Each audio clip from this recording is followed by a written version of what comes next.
Hello, Lisa here. Welcome back to my channel, or welcome if this is your first time here. This is the next video in a series of videos I like to call Learn to Read Tarot with Me. And today we're going to be talking about the court cards. More specifically, we're going to be talking about reading the court cards as people versus reading them as energies or as answers to a situation, because this is something that trips us up a lot. This was requested actually on my last Learn to Read Tarot with Me video. So I will link the Learn to Read Tarot with Me playlist up in the cards for you. Yes, up there. Now, if you're just getting started reading tarot, like you have not read tarot before at all, I definitely recommend my free course here on YouTube called Tarot with Training Wheels. That is a series I created that is meant to teach you tarot from absolute scratch using just a single keyword method. It's right, the whole thing is available. There's no tricks. It's all there for you. It's completely up there and available for you to watch whenever you want. Definitely recommend starting there and then getting into these videos after, because this will be a great jumping off point from there. If you want to go even deeper than all of that, I also have a course on my website called Tarot Bootcamp for Beginners. And if you already know how to read the basics of tarot, but you're looking to take things even deeper and go in a different direction entirely, I have my intuitive tarot reading course that I launched just a couple months ago that is up on my website. So you can check those out if you're interested in either of them. But for this, I just want to get in and talk about court cards and talk about reading them, working with them, getting to know them, befriending them, because they are scary, I think, to a lot of us to work with. So the deck that I'm using for today's video is the Anna K Tarot, which is a really, really good beginner deck. And especially I find the court cards to be exceptional and exceptionally readable in this deck. So I thought it would make a really good one. I've kind of separated them out. I just want to make sure I get them all. So it makes a really good example of the court cards. So let's just have a little flip through and talk about what the court cards are and sort of how they operate in a tarot reading. So first of all, typically in a large spread, court cards can point out to us aspects of ourselves or aspects of somebody else. It can specifically point to one particular person, especially if you know somebody that has the sort of personality that is described by that card. However, oftentimes I think it points to a dominant energy in a person or in a situation, which we're going to be talking about. But each of these 16 court cards really has a distinct sort of personality or energy that is associated with it. Because just like the people in our lives, we'll find that people typically also have very distinct qualities or traits that make up their personality. So a King of Rods person, how they're going to handle a situation, for example, is different than a Knight of Rods. All of our rods are together. Or like, say, a Queen of Swords. They're going to have much different approaches to a situation. And here's the interesting thing about the courts. They, in my opinion, kind of function a lot like their own suit. And I talk about that actually in both Tarot with Training Wheels and in Tarot Bootcamp for Beginners. But I feel like the court cards really function separately. They don't feel like one of the numbered minor arcana cards, and they don't feel like a major arcana card. They feel like they're their own thing. And they really are, because they are the people of the tarot. But along with people, we get personality, and along with personality, we get energy.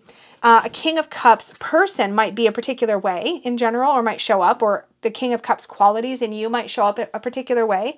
But the King of Cups also has an energy to it, and that energy can apply to your situation. So we're going to talk about how that looks like in real time in a reading, and we're going to do that by only using the court cards. So what you want to think about when you're thinking about reading the tarot, and let's say you ask a question like, this is so unsatisfying to shuffle such a small pile of cards. A really great method actually for this is the literal wash technique. But let's say, I don't know, what's a good sample question? Let's come up with one. We always like to do sample readings in this series. So let's say I want to find out how to approach an upcoming job interview. Like, what do I need to know about my upcoming job interview? How do I need to approach that interview? What do I need to come at it with? Now, I will have reversals in here. I don't typically read with those, so I'm going to flip them upright, and we're not going to agonize about upright and reversed. But there is a very interesting dynamic about upright and reversed court cards specifically, because it can point out the sort of more positive aspects of a personality versus the more shadowy or negative aspects of that personality. So it is an interesting tool to use reversals with court cards. But again, just to keep the table clear and keep our point here from getting too chaotic, I want to focus just on the upright cards. So I'm asking this interview question. I don't actually have a job interview, but this is pretend. So let's say I have a job interview. I'm going to pull two cards. No, we're going to just do one. Let's just do one card. So what do I need to know about this interview, or how do I need to approach this interview? So we're looking for energy. Boom. Okay, so we have the Page of Pentacles, which is such a fantastic card to come up in answer to this particular question, and that's cracking me up a little. So in my experience, the Page of Pentacles is somebody who is learning, they're just getting their feet under them in a trade or a skill, but they're also somebody who has a tendency to want to do better. Like they want to learn, they want to improve, they want to grow. They've got like this like little baby ambition that's going on that they want to sort of nurture. And they're the types that if they want something, they will work for it. So if they want a new bicycle, they will start a paper route. Again, I think of pages, I shouldn't say again because I haven't said it yet. I often think of pages as younger type of energy or people, right? And that can be emotionally, mentally, or actually. So if this were a person, I'd be like, oh, how do I answer that question? I'm asking how to approach an interview. And this is why court cards stump us. But if I instead think about what is the personality of the Page of Pentacles and what does that personality tell me about the energy of the situation that I need to take into this job interview?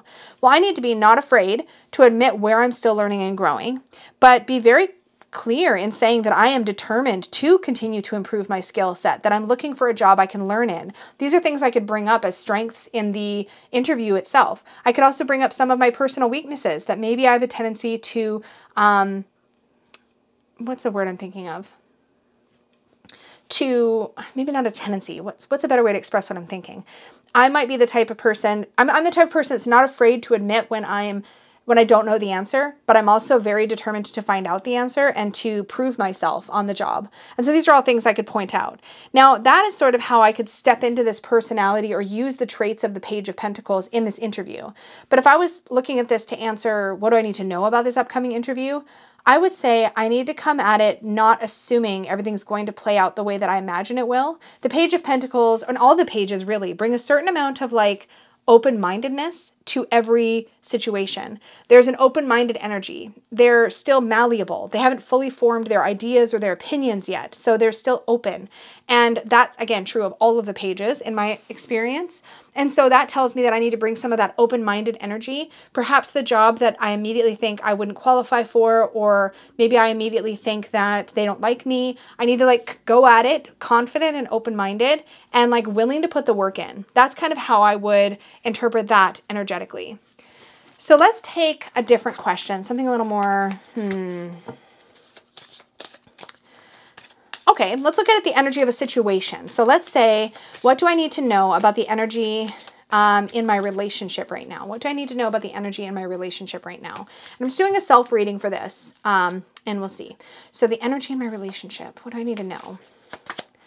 We have the King of Cups, which is a really beautiful card to get in this situation. So the King of Cups, now cups of course are going to be the more emotional court cards. They're going to be the ones associated with that suit of water. So they're going to have that emotional, caring sort of vibe that runs through them, but they think with their heart more than their head in that way. But the King of Cups brings this sort of like strong, balanced emotional energy to the table. So this to me tells me that the relationship is on an emotional level, it's very strong, it's steadfast, things aren't too heightened, like up, the energy is not too high as in things are really intense, but they're also not too low where it's kind of stagnating, because to me the King of Cups has this very balanced energy. You'll often see in cards that he'll be sitting on a throne of stone amidst the wild raging sea, and it's like this idea, or maybe he's on a shell, throne or whatever. But the point is he's amidst all the water, but the water is not overpowering him. So he's very comfortable within the tumultuousness of emotion and the realm of emotion. So there's a lot of comfort within the intensity, but the intensity doesn't overtake. He's definitely the master of his emotions in that way. So this tells me from a relationship standpoint, this is a pretty positive card, considering I'm only looking at court cards, to sort of pull for where the relationship is at energetically. So let's take a look at another energetic of a situation question. Okay, actually, let's flip. Let's now ask a question about people. So let's go back to the job question. And now I want to look at the court cards as a way to learn more about the people or person I might be dealing with. So I might ask the cards, what do I need to know about the person who will be conducting my interview, for the purposes of how it's going to impact me. And I think that's implied, but I want to be clear that that's what I'm asking. Is like, what do I need to know about this person so that I can conduct myself in a way that's going to work for that person in my interview? I really want this job. Like, I'm really putting all this energy in as I'm shuffling. And so let's see. Queen of Rods. So to me, the Queen of Rods or the Queen of Wands is somebody who's very passionate, very fiery, not afraid to speak bluntly and truthfully, but in a way that she's very passionate. She's going to be a passionate speaker. She's dynamic. She's magnetic. I might find her very likable. And I'm using the female pronoun because I'm looking at a queen, because that's an old bad habit of mine. But this doesn't tell me anything about the gender of who's going to interview me, just so that it's said. I think it's very easy to get ourselves locked up in the gender of the court cards, but I've trained myself over the years to always in an actual reading see them as neutral energy.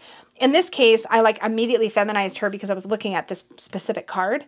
But in the practicality of doing the reading and like writing down my thoughts on the reading or processing the reading, or if I were delivering it to somebody else, it would be they and them, because you really don't know, right? Like, and it's not about that. But the Queen of Wands brings that very magnetic, dynamic, attractive, like somebody who's going to draw you toward them in a way. They're going to seem approachable more so than intimidating most of the time. So I think the thing to tell me about that this tells me about who's going to interview me, if this was the situation I was in, is this tells me I'm going to be meeting somebody who's very confident. So I definitely need to come in there with my chin held high, ready to like look them in the eye, that kind of thing. Not be afraid of them, not let them necessarily overpower me in the interview, but like meet them at the same level, if that makes sense. So this is not somebody you want to give like a wimpy handshake to, you know, because it could like really leave them with a weird feeling. You want to go in confident with your, you know, chest high, your shoulders back, you know, chin up, that sort of thing. You want to go in really like taking up space, because they're going to take up space and they're not going to want somebody who maybe shrinks away from them. And so that's what I got from all of that, kind of intuitively, but also just going on what I know about the Queen of Wands. So this tells me about who's interviewing me. So then let's say I also want to draw a card for what energy should I step into when approaching this interview, which I kind of did with the page, but let's just do it very specifically as a person. So what personality do I need to really embody at this interview? Okay, come on. King of Rods, right? Like, how perfect is that? So again, it just confirmed what I just said. I really need to meet this interviewer on their turf, like as an equal. Don't go in treating them like they are power over me, but rather meet them. So again, that confident handshake, you know, don't be afraid to go directly toward them, like that sort of thing. Really, really interesting. So it's to me, the idea of reading the court cards as people versus reading them as energy, they kind of start to blend together over time, because over time you realize that the two things aren't so different after all, right? So now let's mix them all together. Well, that was probably a bad way to do it, but that's okay. We'll shuffle the crap out of these for a minute. So I'm going to zoom out. We're going to shuffle, shuffle, shuffle. And as I'm shuffling, let's just talk about, because obviously we're not always reading with just the court cards, although I think that's a useful exercise to do if you're trying to get more comfortable with them. But let's assume we're doing a reading and we're asking about our love life generally. This is where we have a tendency, when we're asking about certain situations and we pull a bunch of cards, we will have a tendency to look to all the court cards as people. And when do you know when it's somebody else, or when it's a part of yourself, or when it is yourself? That is a trickier question, because that comes with intuitive work and really developing your intuitive skill to know when it's saying what to you. And that comes with time and practice. But we can also take a look at, like, what is the position? So let's say we're asking about our love life. So let's do what I want in a partner versus what I need in a partner. And the third card can be what is, maybe will tell me about the next person that I might encounter that as a possible partner. Does that make sense? So what I want, what I need, and then what the next person is that could be a potential partner. And what I'm going to do here is I'm going to pull cards. Okay, I'm in a relationship. This is just a fake reading. So what I want in a partner, what I need in a partner, and then the third card being like, what can I know about the person that's going to come around next as a possible partner for me? So for the first two cards, I'm going to just take what comes up. Actually, let's say that. The first card, I'll take what comes up. If it's not a court card, then the second card, I'm going to keep flipping until I pull a court card. And then the third card, I'm going to also keep pulling until I get a court card. So this is what I want in a partner. So that's fine. We'll take the Three of Pentacles. Let's zoom in. What I need in a partner. Also a 3, that's super interesting. Oh my gosh, that's super interesting. I really want to break that apart, but I can't. That's not the point of today's exercise. So I'm going to keep flipping until I get a court card in this position. Let me get the Page of Pentacles again. Okay, so put those cards on the bottom. So this is what I want in a partner. This is what I need in a partner. And then the third card is going to be, what do I need to know about the person that I'm next going to encounter as a possible partner, like the next person I'm going to date or whatever. So here again, I'm going to flip until I get a court card, which I should have just read with only the court cards. I don't know. I'm making things complicated, but this is how we roll here. We're just playing around, getting to know the cards. Knight of Cups. Okay. So this is really great as far as like figuring out what you want versus what you need is such a great way to look at love and romance, by the way, if you're single, I'm just saying. Okay, so what I want in a partner, 3 of Pentacles. So this tells me that I might be imagining somebody who is very hardworking, who's willing to put the work into the relationship, who is going to work with me as part of a team and not just take over or let me take over. So I'm looking for that balanced energy. That's what I want. What I need, Page of Pentacles. This tells me I would think about the personality of the Page of Pentacles. What I need is somebody who's going to come into my life and who is going to be willing to do the work to grow together, but to grow themselves. Like they're going to want to be better, do better. They're going to want to move up in their life, whether that is financially or in their career or as part of like the relationship building, right? So I can read this as like, this is the type of person I need, or I can look at it as energetically, what does this tell me about what kind of energy I need in a relationship? I need the energy of hard work. I need somebody willing to get in there and do the nitty gritty with me, all that kind of stuff. So that gives me kind of energy, but also a little bit of person stuff there. Hopefully you're with me on this process. But this third card, I really want to read specifically as a person. So this is like, what do I need to know about the next person who's going to come around and be a possible dating partner? It's the Knight of Cups. Now, looking at these 3 cards on the table, the Knight of Cups doesn't, to me, feel like they are necessarily going to be either of these things, what I want or what I need. Because the Knight of Cups, to me, is a little more flighty. They're not necessarily doing that nitty-gritty work. They tend to just kind of go where their heart leads them. They're very, like, flowy that way. They can be very attractive and very dynamic and very exciting to be with in the sense that they're very, like, sweep you off your feet.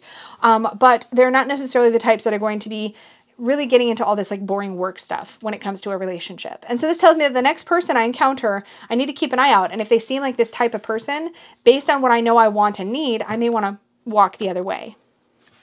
So hopefully that gives you an idea. You see how I sort of read this card more energetically, but I could also read it as a person. But this one I read very distinctly as a person.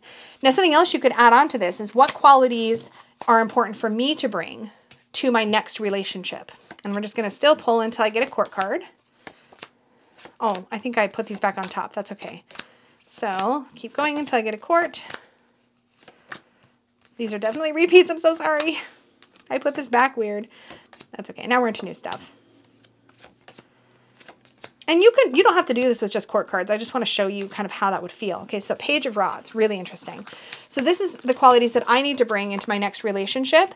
The Page of Rods to me is somebody who is really like curious. Like they're always, what's around the corner? What's under that rock? Like I gotta know. Like not just knowledge, but like they want to go see. They want to experience. They want to actually lift up the rug and see what's underneath. You know, there's a real zest and hunger for life and for living and for like trying new things that I feel like the Page of Rods brings.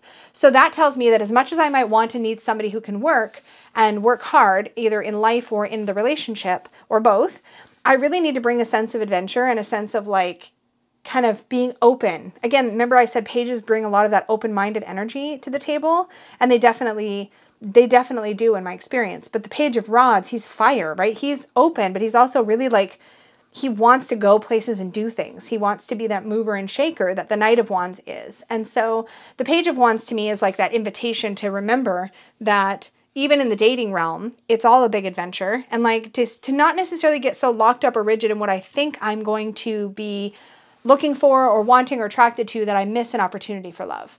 Does that make sense? So again, I didn't like apply that to my personal life because obviously I'm happily married, but it gives you an idea of how you can address the court cards in different ways. I would love to hear from you guys below. What are some ways that you find that the court cards show up? Like, how can you tell when it's trying to tell you that it is an energy versus when it is a person? When I'm using court cards, at least for me, in larger spreads, I find it's pretty easy to tell when it's a person or a part of myself. Like if I'm reading the Celtic Cross spread, for example, and I pull a court card in the internal influences space, that tells me that from within I'm bringing a certain type of energy, right? So it's very telling whether it's talking about an aspect of me or somebody else. If I draw a court card, however, in the external influences space, I might be looking at that as somebody else in my life who is influencing me in this situation. Similarly, if I draw a court card in the subconscious position, I might consider that as an aspect of self. Whereas if I draw it in the conscious position, I might consider that as an aspect of somebody else. But I'd like to point out that like, there's no hard and fast rule, at least the way that I read, where I can say that always when a court card shows up in this particular way, it's always a person, or it's always an aspect of me, or it's always an energy. But the court cards can be read in any number of ways, just like the rest of the deck. Like we don't look at the Ace of Swords and always, or sorry, aces in general, and always think of them as gifts or as an offering. But that's often what they can stand for, right? And that's just an important thing to remember when you're working with any part of the tarot deck, is that you can look at any numbered card also as a person or as an energy, right? It's just that we think of them as energy first, person second. Whereas with court cards, we think of them as person first, energy second. So an example, the Five of Wands. The energy of this scene is usually one of some sort of competition, either friendly or maybe not so friendly. Somebody's maybe pushing too much, you know, you get the idea. But it's not much of a stretch to think of what that could look like as a personality trait. Like, what does it look like when somebody is being really competitive and always pushing to win? Like, it's not that hard to get ourselves into that place if we really sit with it and consider, what would this situation look like as a person? It might be an interesting exercise to go through your deck and ask yourself, for every single card in the deck, what would this look like as a person? What would this look like as an energy? Majors, minors, and court cards. Ask the question of everything. And you might find that the court cards, while they do feel and operate, I think, a little differently than the other parts of the deck, they really can function almost exactly the same way. It's just in how you look at it. This is such a great deck. So much love for this. I love this so much. I just want to shuffle it again, just because. So I'm going to shuffle it one more time. And I just want to say thank you so much for hanging out with me while we did this video together. I really, really like talking about different ways to approach the tarot. And if you missed my 2023 plans for the channel, I'll link that up in the cards. I am going to be doing a new series in the upcoming year, including spread walkthroughs, where we'll really sit down and break down a tarot spread together. And I'm also going to be doing other sorts of educational content here and there as well. Things like how we can play with the tarot more, and not just for readings, but like actually play with it. How we can play with the tarot more, and how we can bring some of the magic back into our tarot reading practice as we're learning the tarot, to bring some of the woo and some of the magic and the energy back into the experience. So it's not just a cerebral mental exercise, but it's something that can really take us into another space. And so I want to do more of that as well here on the channel. But for now, thank you so, so much for joining me and playing along. This is a lot of fun. I'd love to hear how this particular video sat with you. And I'd love if you have tips for others on how you work with the court cards. Share all that in the comments down below. Let's help each other to continue to build our skills and get more comfortable with every part of the tarot, because it's a super fun tool. I use it a lot. I think it's really helpful. And yeah, thank you all so, so much. As always, extra big thank you goes out to my Unicorn Fam members for really tangibly offering your support for what I do here. It makes such a big difference, and it really makes all of this so much more sustainable. So thank you so, so much for that support. For all of you for watching, commenting, liking, subscribing, hanging out, even if you're just watching for the very first time, all of that really, really makes a difference. And I thank you for your energy and what you do to help continue to grow what I'm doing here. Thank you so, so, so much. Thank you all, and may your magic always shine from the inside out. Bye.